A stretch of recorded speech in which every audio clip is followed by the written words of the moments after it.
Good morning. Good morning, everyone. And it's good to see you all here today.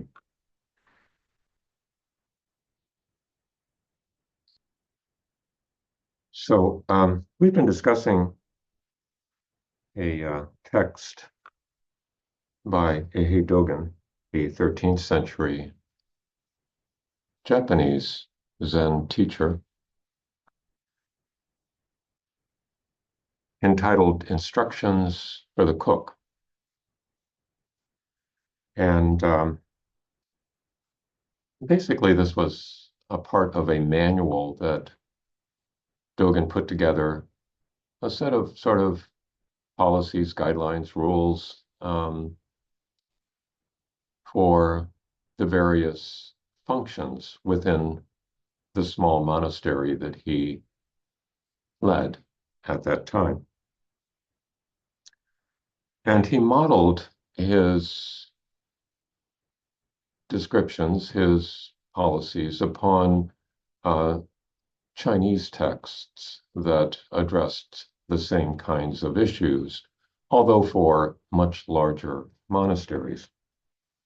But one thing you notice in reading this is that a small portion of it is about the what the cook is supposed to do, but mostly it's about the how to. How to the cook is supposed to do these things. So I'll read the next little section and then we'll go through it and make some comments. And then we'll have an opportunity afterwards to discuss this and share ideas about it. Next, you should not carelessly throw away the water that remains after washing the rice. In olden times, a cloth bag was used to filter out the water when it was thrown away. When you have finished washing the rice, put it into the cooking pot. Take special care lest a mouse accidentally falls into it. Under no circumstances allow anyone who happens to be drifting through the kitchen to poke his fingers around or look into the pots. Prepare those vegetables that will be used in the side dish for the following morning's meal. At the same time, clean up the rice and leftover soup from the noon meal. Conscientiously wash out the rice container and the soup pot, along with any other utensils that were used. Put those things that naturally go on a high place onto a high place, and those things that would be most stable on a low place onto a low place. Things that naturally belong on a high place settle best on a high place, while those which belong on a low place find their greatest stability there. Clean the chopsticks, ladles, and other utensils. Handle them with equal care and awareness, putting everything back where it naturally belongs. Keep your mind on your work, and do not throw things around carelessly. After this work has been done, it is time to prepare for the following day's noon meal. First of all, check to see whether there are any insects, peas, rice bran, or tiny stones in the rice, and if so, carefully winnow them out. When choosing the rice and vegetables to be used, those working under the tenzo should offer sutras to the spirit of the kamado. Then begin preparing the ingredients for whatever side dish and soup there might be, cleaning everything thoroughly of any dirt or insects.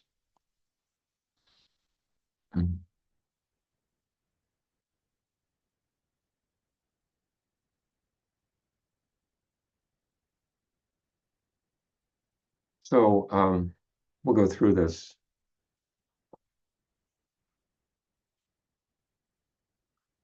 a little more slowly. First of all, why pay attention to this text about how a cook should behave in Dogen's monastery in the 13th century? Um, one can see as one goes through this text that it is not separated from how one lives one's life. So the instructions to the cook, the instructions for the cook are really the instructions for everyone.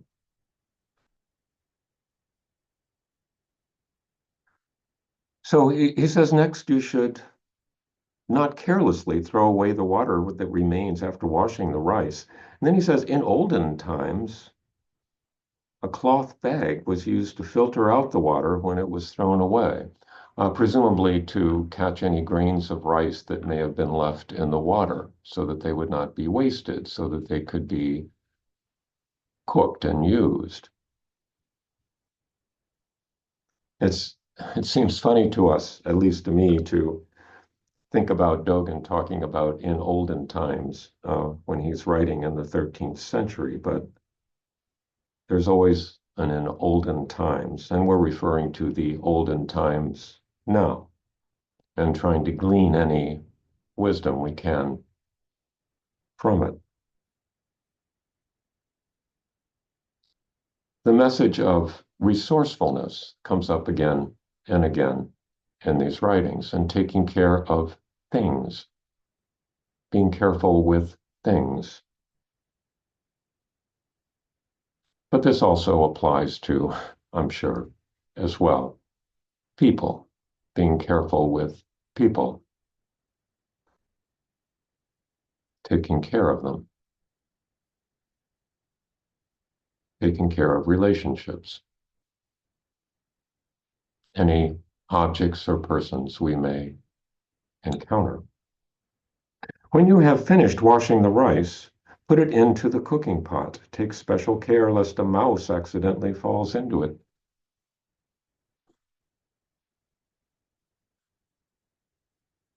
So there is a message here throughout this text of, in a way, non-discrimination, of treating ordinary greens and the finest mushrooms with equal care, using the same care in performing the daily soup that you would in a special celebratory cream soup that might be served on a special occasion. Pardon me. But in this section, Dogen talks about discrimination, that there are standards, there are things to notice and basically not allow to persist, like a mouse swimming in the soup or somebody coming by dipping their fingers in the pot to taste the soup.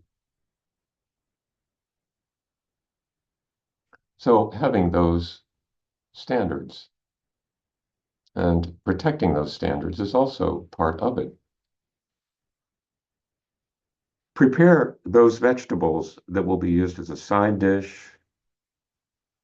At the same time, clean up the rice, leftover soup, the noon meal. Conscientiously wash out the rice container and soup pot along with other utensils that were used. Put those things that naturally go on a high place onto a high place, and those that would be most stable on a low place onto a low place. Things that naturally belong on a high place settle best on a high place, while those which belong on a low place find their greatest stability there. Now, Dogen here may be talking about putting the heavy iron pots on a low shelf or on a shelf where they can be easily gotten out for use, and then putting the smaller items up on the higher shelf where you have to reach for them, and should they fall, they'll be less likely to do damage or break. So, of course, he's talking about that. But the fact that he sort of repeats the message, and in a footnote, Tom Wright notes that this refers to another story about high place and low place, a traditional Zen story, which I won't go into at the moment. Indicates that he's talking about more than just where you put the pots and the utensils in the kitchen.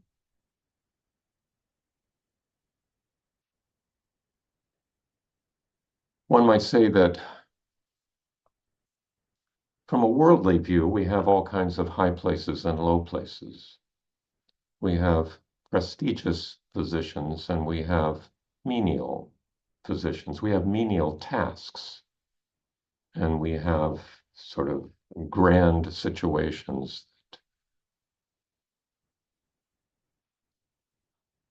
But in the Buddha Dharma, there is no high place and low place. Even though there are roles and positions and activities that need to be done. And from a worldly perspective, some of them are menial and some of them are exalted. That is a worldly perspective. And from the perspective of the Buddha Dharma, there is no high or low. Everything is executed with care. There is another quote from Dogen that I am fond of, and I'll read. This is from the Bendo Wa. It kind of addresses this issue, at least it does for me. Those who regard worldly affairs as a hindrance to Buddha Dharma only think that there is no Buddha Dharma in the secular world. Those who regard worldly affairs as a hindrance to Buddha Dharma only think there is no Buddha Dharma in the secular world. They do not understand there is no secular world in the Buddha Dharma.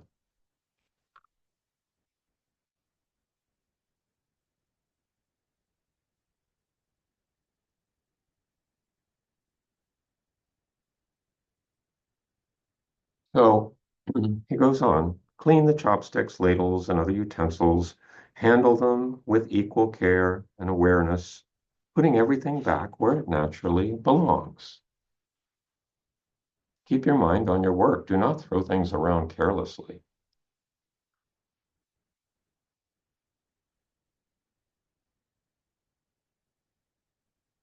After this work has been done, it is time to prepare for the following day's noon meal. First of all, check to see whether there are any insects, peas, rice bran, or tiny stones in the rice, and if so, carefully winnow them out.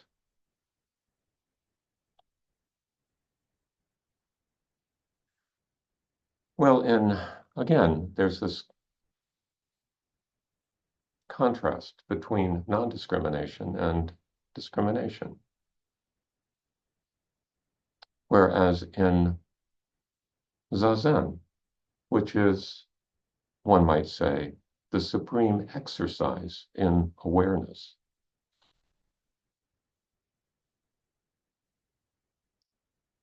there is the instruction the metaphorical instruction to throw out, to wash and throw out both the stones and the rice. In daily activities, there's a necessity of discriminating. discriminating between the rice and insects, peas, rice bran, and tiny stones, and winnowing out the things that don't belong in the rice.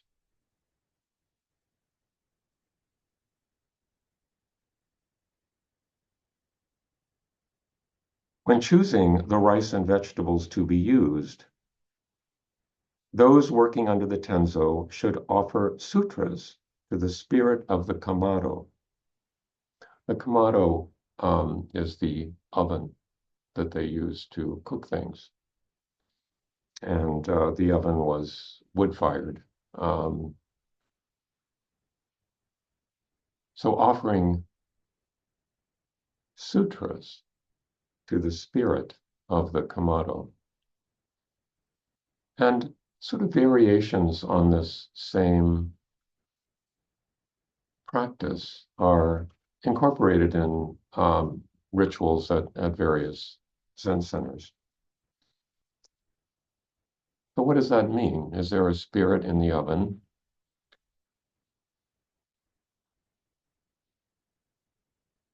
To me, it's an opportunity for a sign of reflection that what you are doing in cooking this meal is dependent on the oven, is dependent on the ingredients, is dependent on all the knowledge that has been passed down from generation to generation about how to prepare meals, what things are safe to eat, and how they are best prepared for eating. And all of the interconnections that are necessary for one to be able to prepare a simple meal. Nowadays, of course, the electric company or the gas company, or very few of us are cooking over wood fires, but perhaps some are. But all of that, all of those people and things, it's a way of expressing gratitude for that, offering to the spirit of the kamado, the oven. Then begin preparing the ingredients for whatever side dish and soup there might be, cleaning everything thoroughly of any dirt or insects. It talks a lot about insects and alludes to mice, and I'm sure within the monastery, the way these monasteries were constructed in the Middle Ages, in the 13th century, they likely did offer little resistance to mice and insects, both of which have a much more extraordinary sense of smell than we do, and can smell out food from yards away, and also can navigate to where the smell or the aroma is coming from with more accuracy and speed than humans could possibly do. So I'm sure it offered a passageway into the kitchen. They had no problem getting there. And they must have had to deal with contamination by insects and other things in their food on a regular basis.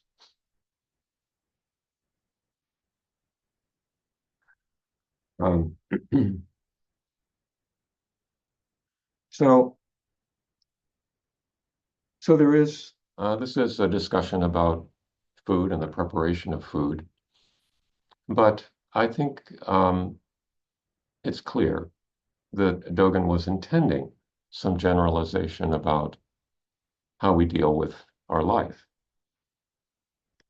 And I thought, as kind of an exercise using sort of food as a metaphor, I might allude to what we deal with now.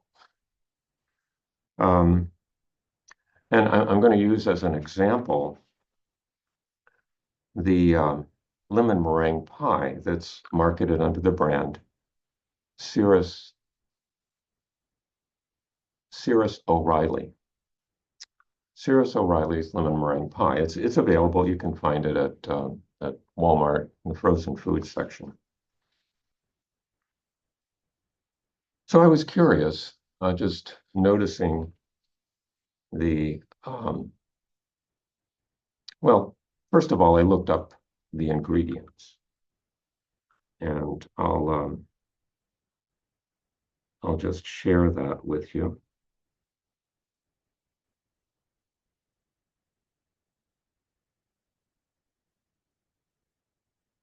if I can.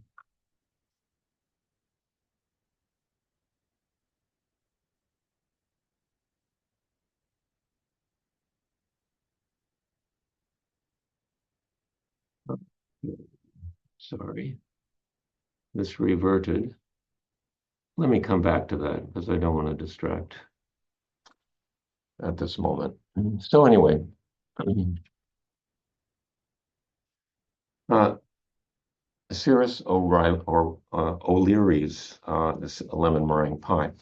Um, it, as you might expect, it has a long list of ingredients. But I wondered where this came from, and was there really a Cirrus O'Leary, or is it just a brand name? And actually, there was a Cirrus Vaughn who had a restaurant in Spokane, Washington, that he named Cirrus O'Leary's Restaurant. And I suspect he did that because there was a very large Irish population in Spokane. It represents about 13% of the population, people of Irish heritage.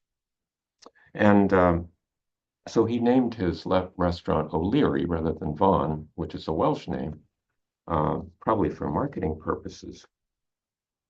But he had this restaurant, and he was famous for pies. But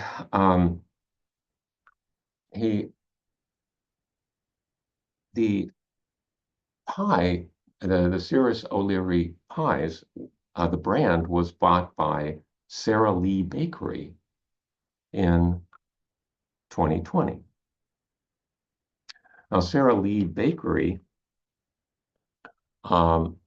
was Sara Lee. Does Sara Lee exist? Was there a Sara Lee? Yes, there was a Sara Lee. It was the daughter of Charles Loudon, who had a restaurant, or had a bakery chain in Chicago. He had bought out a community bake shop with 3 bakeries, and he renamed it Sara Lee Bakery after his daughter and after a sort of a very, iconic cheesecake that he made. Well, this is sort of a short history of Sara Lee, which bought out the Cirrus O'Leary pies. It was bought by Consolidated Foods in 1956. And then it went through other hands. I think the Tyson Food Company had it at a certain point. But in 2019, it was bought by Kohlberg and Company, which is a venture capital firm that is located in Mount Kisco, New York. So that was in 2019. 4 years later, in 2023, the bakery went bankrupt. And just last year, the brand was bought, and the remaining assets were bought by a couple in Australia, Clark and Brooke Quinn. So give me just a moment and I'll see if I can pull this up.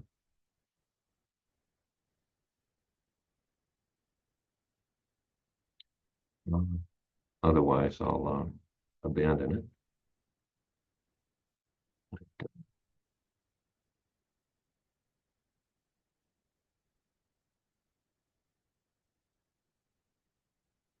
Oh, good. Okay, good. So this is the ingredient list for Cirrus O'Leary's lemon chiffon pie, which is pictured to the left there. It's sold in this plastic bubble in the frozen food part of the grocery store. And I won't read through the list, but you can see it contains quite a few things that probably Cyrus Vaughn did not put in his pies at the restaurant in Spokane.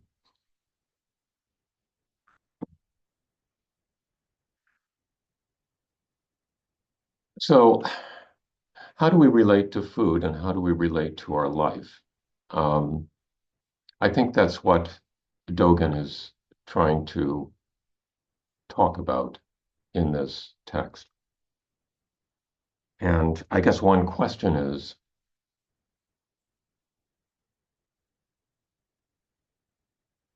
the way things are now, how do we avoid essentially being bought out by venture capitalists and going bankrupt? How do we live this life now? How do we relate to food? How can you possibly relate to a Cirrus O'Leary frozen lemon chiffon or lemon meringue pie? I'll stop there and we'll go into smaller groups and I'll see you again after the breakout rooms. Thank you for listening today.